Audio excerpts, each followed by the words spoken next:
بسم اللہ الرحمن الرحیم۔ السلام علیکم۔ محمد انصر عرب جمبو نیوز کی طرف سے ایک تازہ ترین خبر کے ساتھ حاضر ہے۔ سعودی عرب میں 24 لاکھ نشہ آور گولیاں اور 1 ٹن چرس ضبط، گروہ گرفتار۔ وزارت داخلہ نے کہا ہے کہ سیکورٹی فورس نے منشیات کی بڑی کھیپ سمگل کرنے اور ملک میں فروخت کرنے کی کوشش ناکام بنا دی ہے۔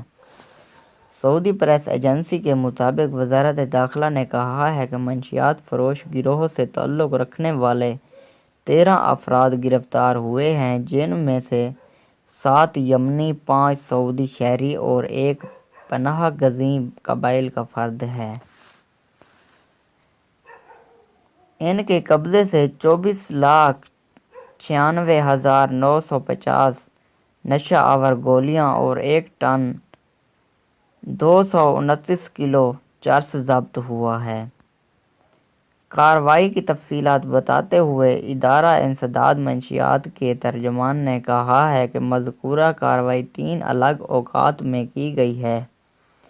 پہلی کارروائی ریاض میں کی گئی، جس میں 3 شہری گرفتار ہوئے۔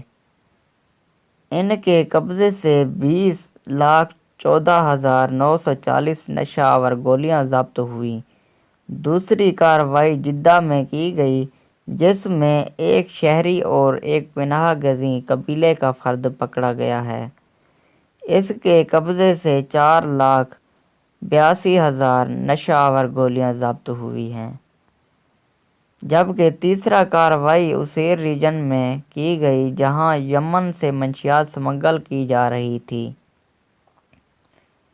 یہ 3 یمنی تھے جو سرحد کے اس پار منشیات سمگل کر رہے تھے۔ 4 یمنی اور 1 شہری بھی پکڑے گئے، جو سمگل شدہ مال وصول کر رہے تھے۔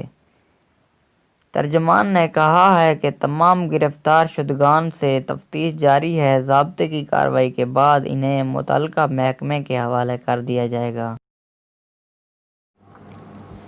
ویڈیو دیکھنے کا بہت شکریہ، اور میری ویڈیو اچھی لگی ہو تو میرے چینل کو ضرور سبسکرائب کریں، لائک کریں، شیئر کریں، اور ساتھ میں دیے گئے گھنٹی کے نشان پر کلک کر کے آل پر سلیکٹ کر دیں، تاکہ میری ہر آنے والی نیو ویڈیو سے آپ باخبر رہ سکیں۔